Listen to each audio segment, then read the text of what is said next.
they might be flexible. So. I want to move on because I want to do one more exercise before the coffee break at 10:30. Right? So, good examples, questions people want to ask. Start off at this table. Because I've got more of you here and the others are all taking loo breaks here. Yeah. Any good examples came up? Was it easy to find them or difficult? Yeah, we just tapped in on the accident that happened at Moloto, which from politician speeches, they're talking about bringing in rail. So that is close to our heart because we're in the rail industry. So we've been discussing here as to the modalities and how is it in the complex or in the ordered system. Okay. Some people are making it an easy thing because they say feasibility studies are already there, then we can implement. But from Houtfield's experience, we know that it can fit in the both ways. Yeah, that's it. Yeah. And that's the key insight. Most problems sit in both. Yes. Yeah, and that's really important. Yeah. Okay. So we have been going back and forth trying to bring perspectives here. But we're going to move, well, you might want to hold that because that might be quite a good one to do the next exercise around. Because we're going to do the how do you create processes to understand what's going on if it's complex. So if that's a current one, that might be quite a good one to work on if it's real time. I just want to share with you something. You talk about the party. When our kid was small, he wanted to party himself, and eventually my wife asked him, what cake do you want? He said, it must be a tank. Yeah. And my wife, with all the effort, she baked this thing in the tank, and she used the army colors. Eventually, none of the kids wanted to eat it. Yeah, we've all got those experiences. I mean, the other thing learned pretty fast is actually you don't want children's parties in your own house. Yeah. What you want is a concrete pit with fire hoses, right? For cleaning up and for control, but that's another matter, right? You learn that over time. Okay, that's great. This table, anything come up? What we said is that we have a relationship between the province and the concessionaire. That's the CA. And so that's the ordered, structured one. If the concessionaire has a claim, he actually, the first point he wants to make is that it's outside of the concession agreement. So he's going out. And he would like to force it into the CA.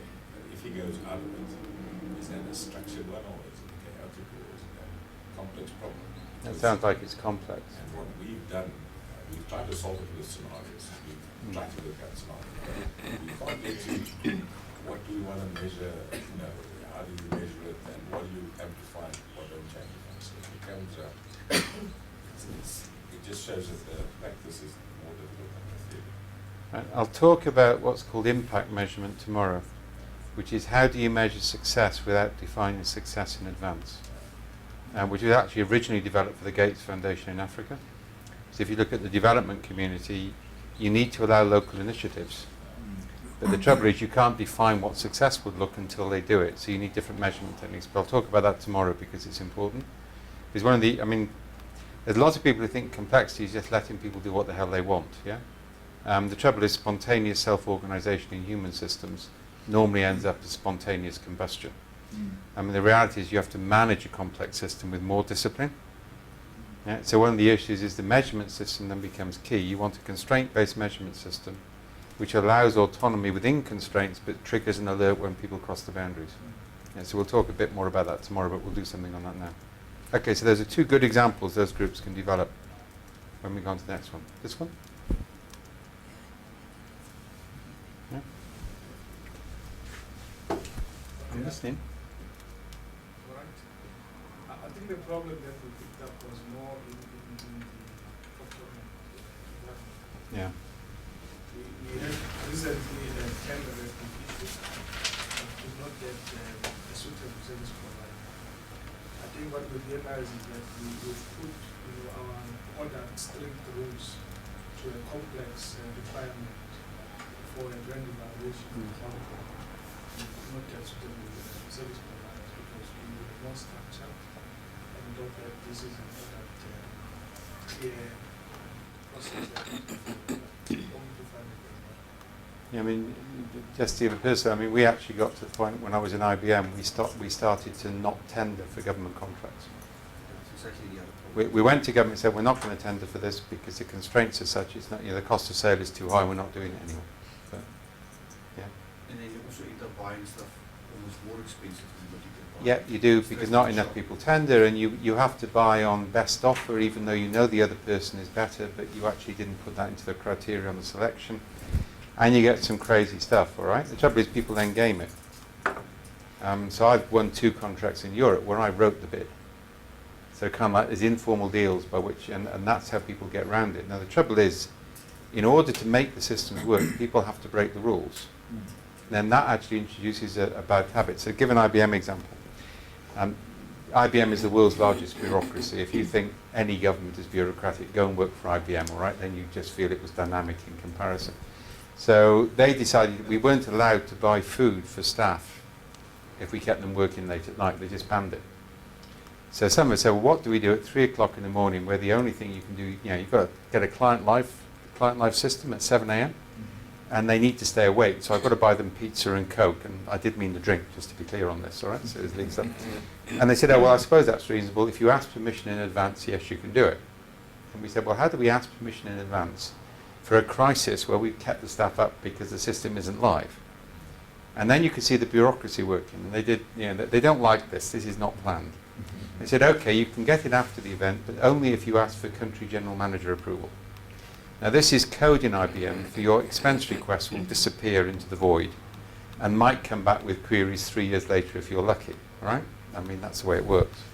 So a friend of mine, I emphasize it was a friend of mine, it wasn't me, learned to overtip London taxi drivers, because if you overtip a London taxi driver, they give you a blank receipt. He then filled in the receipt for the amount of the pizza and kept a parallel set of books. Got all the staff to sign off they'd actually had the food in the book, so there was a record if it ever came to audit, and submitted a taxi receipt which went through expenses without a problem. Now, anybody who works for a large bureaucracy could give you lots of examples like that. I mean, people aren't stupid, and we'll do this when we look on the... This is one of the big dangers, and it's where people, and I'll go through this when I come on to potential collapse into chaos probably tomorrow, is where people they give in, they start to game the system because they don't believe they can change it. That's where things go disastrously wrong. Yeah, and I think you've come up with some examples on that, so we need to talk about ways around it. Okay, any questions anybody wants to ask before I move on? Yes. Yeah. I would like to know, if you realize that you are within one system, how do, for example, a chaotic system, how do you move to that complex system? Right, we're going to come on to that. Dynamics is key. What you do is you manage the constraints. So the key thing if you're in a chaotic system and you want to get out of chaos is to create constraints. You don't produce a solution because you don't know what solution is sustainable or resilient. You impose constraints. And anybody who's done crisis management will tell you that. It's kind of like, you put some constraints in place, see what happens, then you respond. Yeah? But we'll go through dynamics and movements between domains later. Right? I need to build another model, which I'm about to do next, actually. That's the next item. Yeah? So the key thing is to understand 2 things. One is, a problem is normally in several spaces. So aspects of it ordered. So splitting those off and having them dealt with conventionally. But then focus leadership. Leaders are about managing the complex. You've got managers and you've got processes to manage order. Yeah? But actually it's complex is where you need leadership ability. And that's where you focus. But then also the second thing is you're always trying to maintain dynamics. You're generally trying to make complex things ordered. Because if you make them ordered, you can exploit them. Yeah? And if you can make them ordered when everybody else sees them as complex, you've got competitive advantage. Yeah? But that requires a greater degree of dynamic. It's agility, right? which becomes important. Any more? Dave, I think my question is, what if we have a complex system, but because of that relationship or the interdependence to the government, that functions as a puzzle system? Yeah. What are the implications for us as an organization, or is the system like that? Can we work on that tomorrow? Because that's a big problem, but I need to build some more capability first. Yeah. Part of this is your research needs to carry advocacy with it. Very few people do research in a way that can persuade politicians. Right? So politicians have seen surveys, they've seen numbers, they've seen reports, thousands of years. The real issue is what's going to happen to them for the next re-election. That's what counts. So there are better ways of presenting evidence to politicians. I'll talk about some projects we're doing in Colombia on that at the moment. Yeah, but I think the key answer to that, but I'm going to hold the meat of it, is you have to think about advocacy. And the other key thing, and this is a key complexity concept, you work with life as it is, not as you'd like it to be. Yeah? So that means you may need to do stuff like the blank taxi receipt, because that may be the only way of getting change. But you need to think about how you do that, because it's potentially a downhill struggle. Yeah? But again, probably the biggest difference between complexity thinking and systems thinking is systems thinking defines how things should be and tries to close the gap. So it doesn't matter whether it's a 3-year plan. Anybody ever seen a 3 or a 5-year plan come to fruition? Yeah, we carry on doing them, though, don't we? All right, never mind. All right, but that's a problem. Yeah. But also, if you look at looking at you. yeah, but Jack, you're almost as old as I am, so you're bound to see some statistically. All right, it's like it's like watching the South African rugby team which doesn't commit a foul within the first half. I mean, it happens every now and then, but it's a very rare experience. All right. Sorry. I thought I couldn't resist that one. Okay, so coming back to this, sorry, I forgot. So where was I? I shouldn't get onto rugby. It's always dangerous. Either way, we'll come back to that later. Systems thinking and and if you look at Peter Senge says you need to have common values because you need alignment. So everybody needs to be aligned around a common value system. Now, actually, this is very dangerous because if everybody's aligned, you've destroyed variety in the system and you've destroyed adaptability. And you can actually see this in the States with managers being aligned with their stakeholders. We used to have a tension between managers wanting employment and stakeholders wanting short-term return. That created a sustainable industrial base. Now we've got managers aligned with stakeholders, so they just want short-term return and get out fast. And companies are going under, actually, if you look at the figures, companies are collapsing faster and faster. Yeah? Because alignment has destroyed variety in the system. Right? But the idea is you say, this is what we want employees to be like, how do we close the gap? Complexity says the first thing is describe the present. Then in the present, what can I change? Right? And then that allows you to evolve forward to a future state you couldn't have anticipated, which is far more resilient. So actually description of the present is far more important for managers than wasting time in trying to define an ideal future state you know you'll never get to, except as a rough aspiration. We'll talk a bit about this tomorrow as well. So for example, we don't use value systems because value statements get gamed. In fact, 101 anthropology, the minute you write your values down, you just lost them. Because you just taught people the language which they will put on their slides and their proposals. If you look at the major world religions, they use parables to give direction. Yeah? And parable-based stories are much easier for leaders to use, but they actually provide better control mechanisms. But they're about creating a direction in a system rather than an endpoint. So what you're trying to do is describe the present and create direction so the thing evolves forward this way. I think your comment on the babies, because often you find in conversations, and especially from the human element point of view, the trend is that you want to entrench this value system. And I'm trying to now understand what do you mean by your comment. You want a thing called requisite variety. What you want is enough variety in the system that the system can adapt quickly. So if you don't have variety in the system hasn't got adaptive capacity. Right? So one of the things I often say to people is you need cynics. Yeah, cynics are people you should pay attention to because the cynics care. The people who are just saying what you want to say, and this is the danger with strong value statements, people just learn the safe thing is to carry on using that language. The reality underneath is different. The cynics are an early warning sign because they actually care about the organisation. So they appear cynical, but they're an early warning sign on that. Does that help? Right? So you may have to do some of these things, but you need to be aware of the limitations. I mean, the whole point about this, there are no silver bullets, to use a famous phrase. Yeah, something which anything a human systems do produces some opposite effect which you weren't expecting. So the issue is to realise that and manage for it. Yeah? So parables and heuristics give better direction than value statements because they handle ambiguity better. But I'll give some examples on that tomorrow. Okay.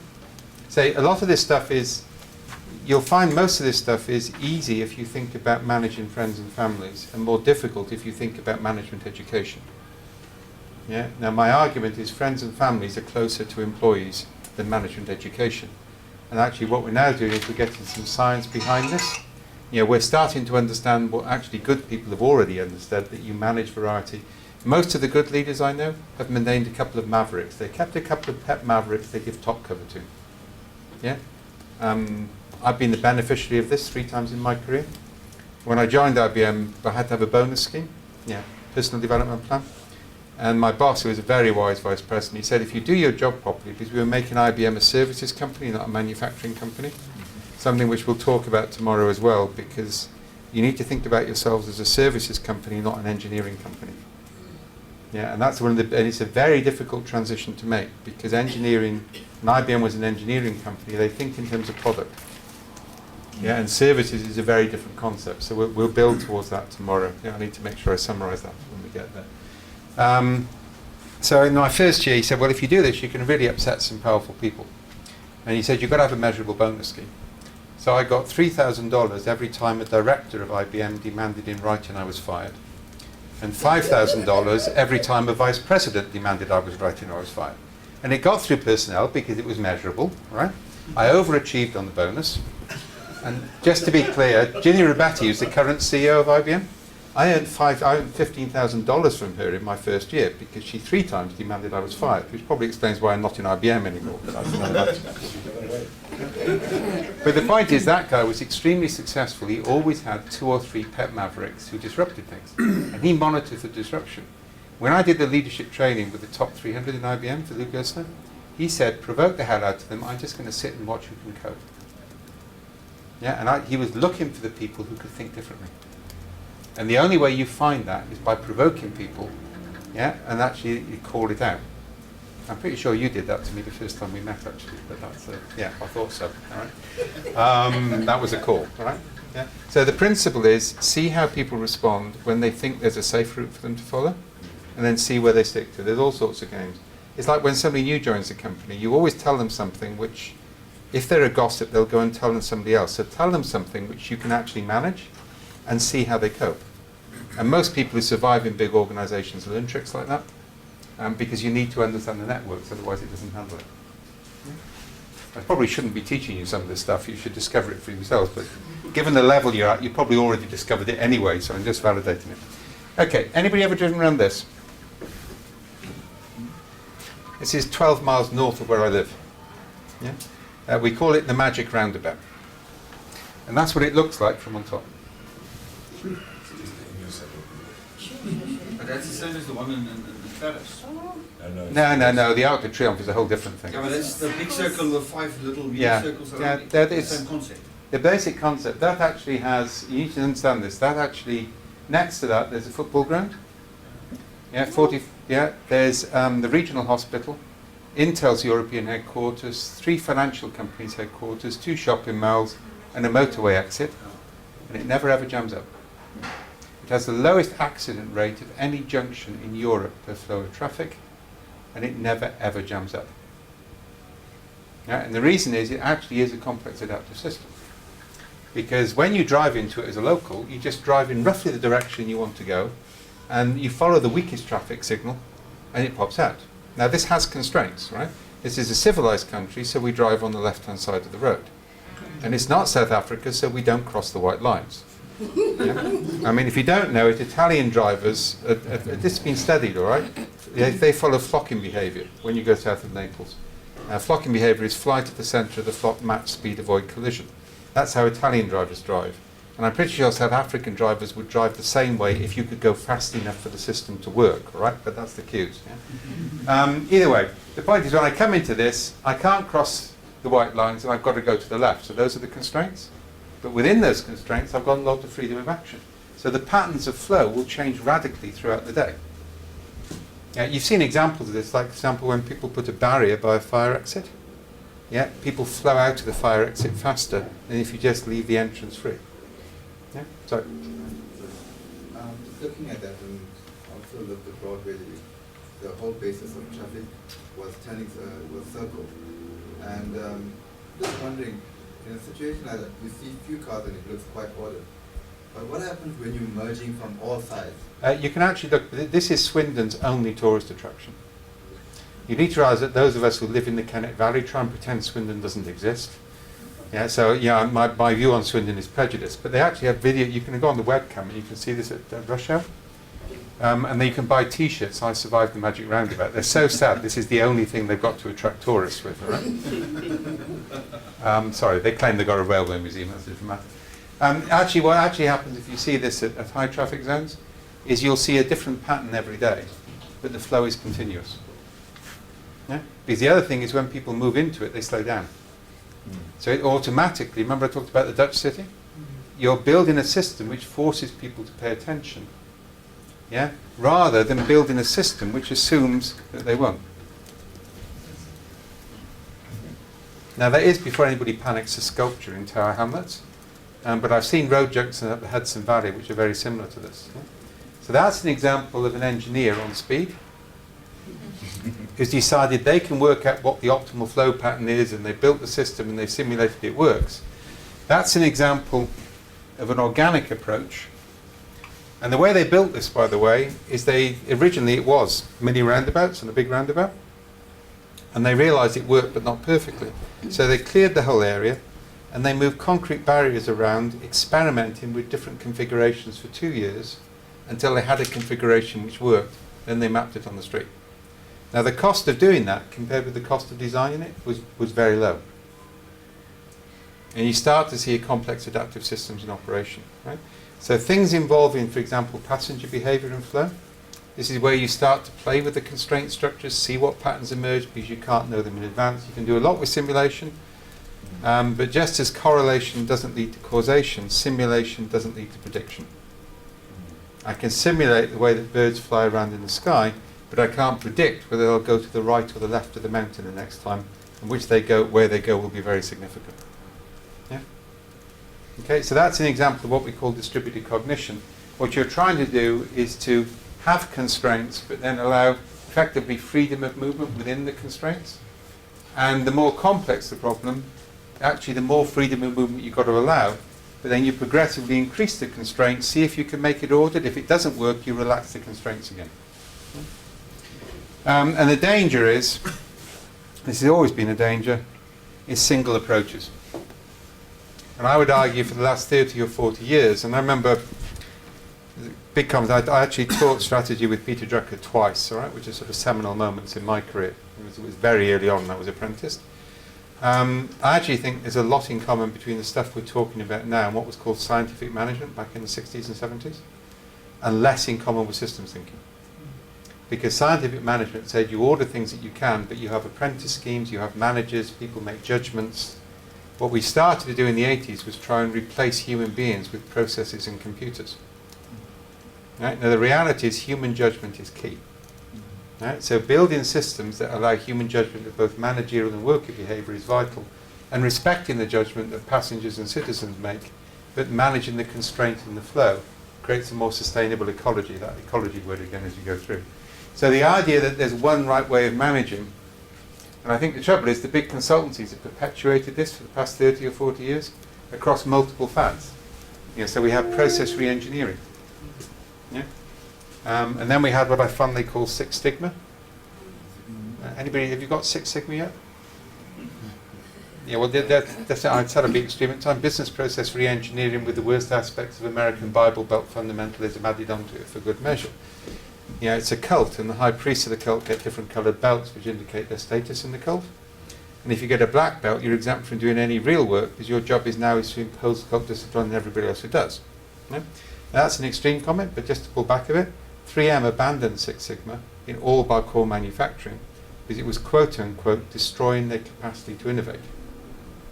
The CEO who implemented at 3M, who actually got fired, went on to Boeing. When he tried to implement it at Boeing, to quote, and this is the direct quote from one of the main board directors, he said, "We told him to fuck off because we'd never make another aeroplane." Yeah? Because actually Six Sigma works actually quite well in short cycle manufacturing, which is where it developed. It doesn't work well in service environments or long cycle manufacturing where you need more human judgment in the process. Yeah? So my argument isn't anything's wrong, but they're right within boundaries. So 3M, ramp it back to core manufacturing, it's useful. Applied to research and development or customer relationship is a total disaster. Yeah, and we had learning organisation, balanced scorecard, I could go through the list, yeah? All of them have claimed universality. What we're saying here is all of these things have value if you understand the boundaries of their applicability. Yeah? So you need a composite, a portfolio strategy of methods.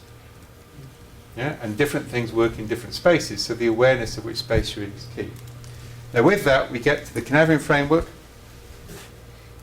So this is takes order and divides it into two, simple and complicated. Now in simple order, remember in an ordered system you've got a high level of constraint, so you've got predictability, which means there is a repeating relationship between cause and effect, which means the same thing will always happen again the same way twice. Yeah? So these are cool spaces to be in. Simple, the relationship between cause and effect is self-evident to any reasonable person. So I can apply best practice. There is one right way of doing things, and my decision model is sense, categorize, respond. This is the data, this is what it matches, this is what I do. Yeah? Now we all know that one, that's a cool space. Complicated on the other hand, here there is a relationship, but it's not self-evident to the people involved. So I actually have to analyze the situation to find out what it is, or bring in experts with the appropriate expertise. So what I do here is I sense, analyze, respond, but I can't take people's compliance for granted. Yeah? And this is where I apply good practice, not best practice, which means there are variations. If you've got the right training, background and experience, you're allowed to vary the method. And a big mistake people make, particularly when they get consultancy-led initiatives on this, is they try and impose one way of doing things in a space where the real experts know there are variations. Yeah? And then you get crazy stuff goes on. I remember working on motorway bridge construction in the UK, and there was a huge penalty clause if something didn't fit and it had to be re-engineered. So what engineers did, the stuff they did with, they actually literally heated up the iron beams and then used ice cold water on it to make them fit. Yeah, and they did it in the middle of the night when nobody could see it. And I'm never quite sure whether it's safe to drive under those bridges or not to this day, all right? But the point is an over-reinforcement with no correction capacity, no ability to vary the system, meant that people played games with it because they just couldn't afford delays. Yeah, and again, I'm quite sure with a bit of effort you'll come up with similar examples, right, as you go through on this. So this is an interesting space. This is a domain of expertise where people need training and where the authenticity of the analysis technique is important. Because if people don't buy the analysis technique, they're going to do it. I remember doing some work with the nuclear power industry in the UK. They'd had the consultants in who'd done the classic thing about they'd done a work study and they'd identified, you know, you had to have this training, this many years experience, yeah, and you needed these people on the job. And they had a sort of, you know, we're going to create a library with our core knowledge so that we can actually store it that way, classic approach. And they were going to lay off 1/3 of the engineers. Now we did a knowledge-based study on this, and we actually identified some of the experience was needed 30 or 40 years, and you needed apprentice models. We actually ended up increasing the staffing levels by 20%, and we could prove it. Yeah, but we proved it because we mapped the intangible assets, yeah, in this space, and said, you know, it's not just a matter, yeah, if the core goes into meltdown, you can't go to a library and look things up. Yeah, and actually that requires a huge overhead in terms of training. It requires constant simulation exercises. You've got to assume that the worst case scenario of illness happens because the consequences of disaster are so huge that actually if you go down to this level, you're making the organization very vulnerable. And you can see many cases post-re-engineering where organizations ended up having catastrophic failure because they'd just simply done an analysis based on a simple work study and they hadn't understood the human factors involved in the process. One of the big problems we have post-80s is the information processing model of the human mind in corporate psychology. So the assumption was the human brain was an information processor. Yeah, which is also where we get things like Myers-Briggs comes in. Anybody done a Myers-Briggs study? Mm-hmm. Yeah, I've always refused to fit it in until somebody can show me the scientific authenticity. If you don't know how Myers-Briggs started, 2 women, housewives, read a book about Young and produced a questionnaire the next weekend. That's its origins. Yeah? I did a control study in IBM which showed that astrology is a more accurate predictor of team behaviour than Myers-Briggs. The HR director never forgave me for this, and we did a control test on it, all right? Because ironic research is not something American vice presidents really appreciate. In fact, they don't really understand irony anyway. don't get me wrong, all right? MySpace can be useful. It allows you to look at things from a different perspective. But the trouble is people use it because they want to treat people like widgets. This person is this sort of person, so they fit into the process like that. Human beings are far more complex than that. Yeah, and if we lose that, we actually imperil ourselves, right? We literally imperil our organisations, particularly in mission-critical work. So kind of like, this is a key distinction. But the assumption up here is still important. There is a right answer. Your issue is, have you got the time and the resource to find it? So if you don't have the time and the resource, you may have to treat it as it was complex, because you simply can't do that effort. Or if the dynamics are changing frequently. Yeah, so you may actually stabilise something else. We then move into complex. Do you remember the children's party story? In a complex domain, I actually can't understand it because it's never the same thing isn't going to happen again the same way twice. It's not causal in that sense. There isn't repeatability. So I can't categorise, I can't analyse. In fact, to analyse it wastes a huge amount of money and time. Yeah, people spend, it's like market research. People spend 3 months commissioning something, 2 months running questionnaires, 1 month running interpretation. By that time, the population have changed how they think anyway. And what we're doing with Singapore is putting in continuous real-time fast feedback systems. Because in a modern world, you haven't got enough stability to actually have any sort of delay in the feedback mechanism you've got. Because the press have real-time feedback systems, which aren't objective in their sample sizes. Yeah, that's the way it works. So here, you understand it by experiments, which is what we're going to move on to before and after lunch. Yeah? It's fundamentally you probe. Yeah, just like in the children's party, you see what will work. And different things work at different times. So for example, football on a sunny day in the garden is probably going to catalyse a good attractor. Football on a rainy day in the house is probably going to modify a negative attractor. Right? It just works differently in different contexts. Yeah? So practice here is always going to be emergent. You'll be able to see the evolutionary patterns on it. It won't be completely novel, but it's going to be different. And the issue is, when do you stabilise it and move it across there?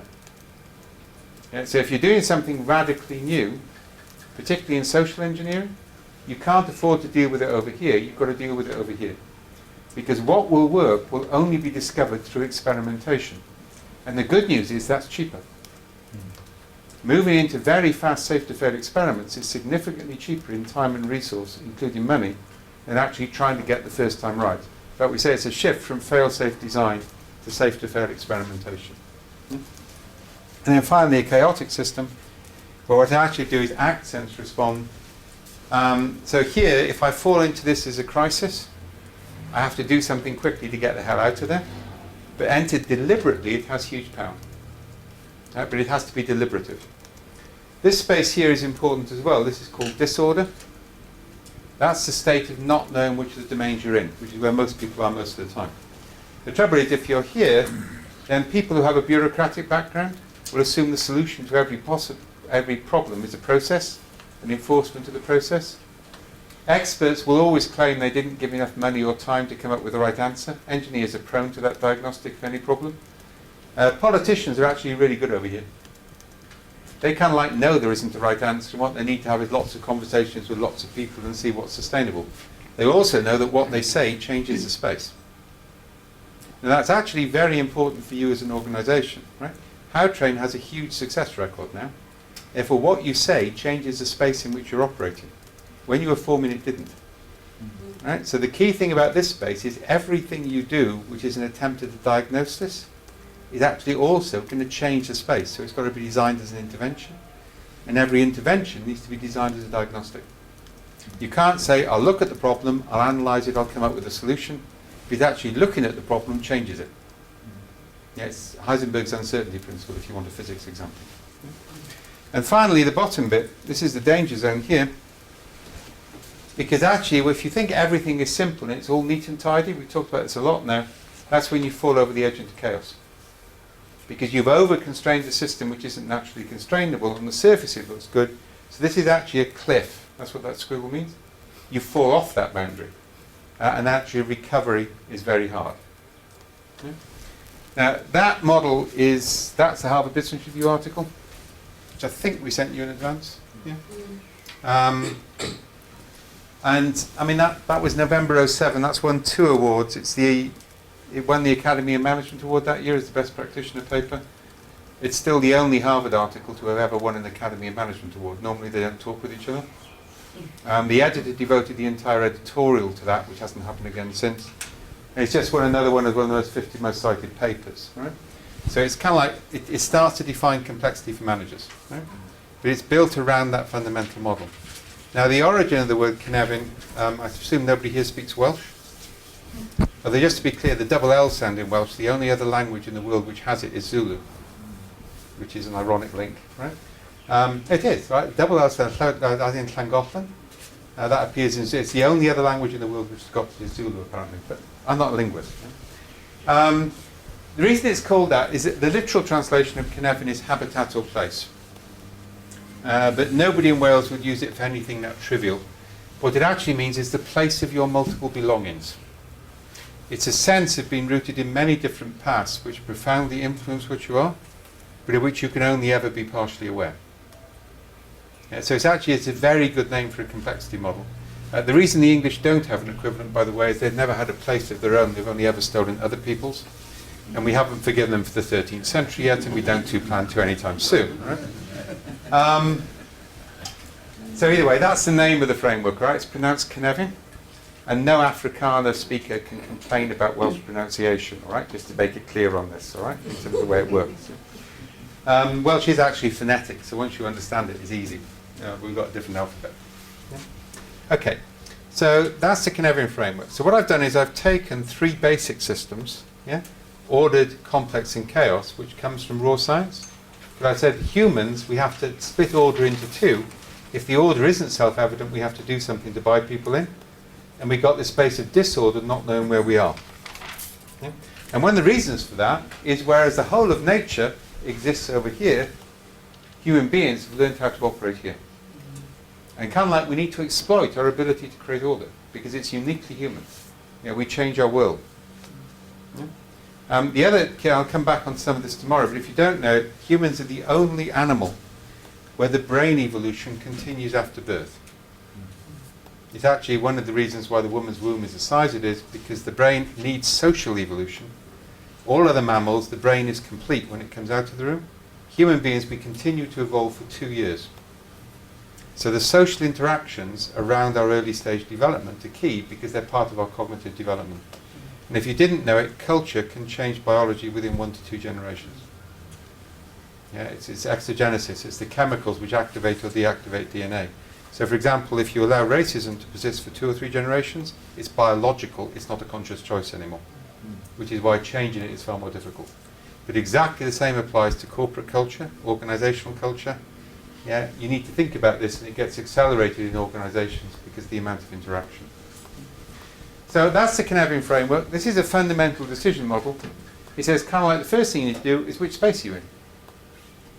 Because, and it's a model for diversity. If I'm over here, you all know how to manage over here. You may not make that distinction as often as you do. And you may be forcing stuff down here. So for example, the more you codify knowledge, the more you're assuming it's in the space. Yeah, if you hold things at a more fragmented level, the more you're assuming it's up here. Right? So there are differences, but different things work in different domains. Give an example on this, just to make the point. What we're doing, I got thrown out of the Pentagon a decade ago. Well, I didn't get thrown out, but it was indicated I should leave, and they've got guns and stuff like that, so no point arguing.